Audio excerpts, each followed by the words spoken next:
किसी ने क्या खूब कहा है कि जो दिखाई देता है वो हमेशा सच नहीं होता। कभी आंखों में धोखा होता है तो कभी धोखे में आंखें। हेलो गाइस, मेरा नाम है विकास तिवारी और आज आपसे बात करने वाले हैं एक ऐसी ही छोटी सी मोटिवेशनल स्टोरी के बारे में। दोस्त, हम बात करने वाले हैं एक व्यक्ति है जिसका नाम है अशोक वल्ला और वह अपने बेटे के साथ मंदिर में बैठे हुए हैं। उनके बेटे का नाम है आरव, जिसकी उम्र है 25 वर्ष।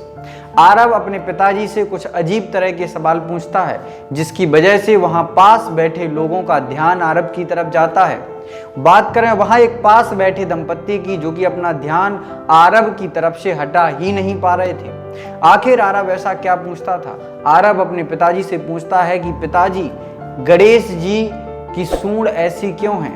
गणेश जी ऐसे क्यों दिखते हैं? इस नदी का रंग ऐसा क्यों है? इस तरह के सवाल आरव अपने पिताजी से पूछता है और उसके पिताजी उसके सवालों का जवाब बेहतरीन तरीके से शांत मन से देते हैं।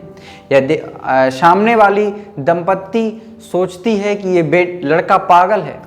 कुछ समय बाद वह अपने आसपास के लोगों से बोलने लगते हैं कि ये पागल हो गया है।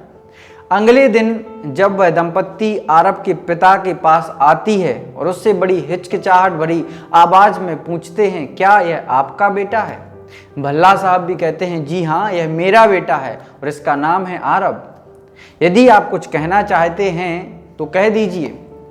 बड़ी ताकत जुटाते हुए उस दंपत्ति ने उनसे कहा कि क्या आपने कभी अपने बेटे का इलाज करवाया है, डॉक्टर को दिखाया है?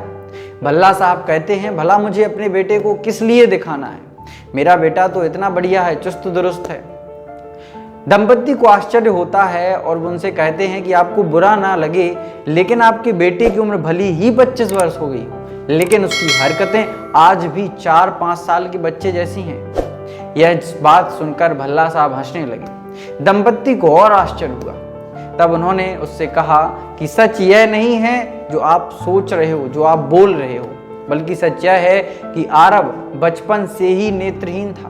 मैं कल ही इसका ऑपरेशन करा के इसे सीधे यहीं लेके आया हूँ। इसने पहली बार इस दुनिया को देखा है और वह अपने बचपन को फिर से जी रहा है। वो सब कुछ जानता है, समझता है। मैं उसको इस काम में साथ दे रहा हूँ। यह बात सुनकर दंपत्ति का सर शर्म से झुक जाता है और वो शर्मिंदा होते हैं। इस कहानी से हमें सीख मिलती है कि हमें किसी को देखकर उसके बारे में अपने विचार कुछ सोचना नहीं चाहिए, धारणा नहीं बनानी चाहिए। हमेशा जो दिखाई देता है वो हमेशा सच नहीं होता है। जो हमने देखा वही सच है। हमें पहले उस व्यक्ति के बारे में सोच लेना चाहिए, जान लेना चाहिए, उसके बाद ही उसके बारे में कुछ बोलना चाहिए। ऐसे होता हमारी रियल लाइफ में बहुत सी चीज़ें ऐसी होती हैं जिनके बारे में हम पहले से ही धारणा बना लेते हैं। ऐसे इंटरेस्टिंग वीडियो के लिए सब्सक्राइब करिए VS मोटिवेशन को।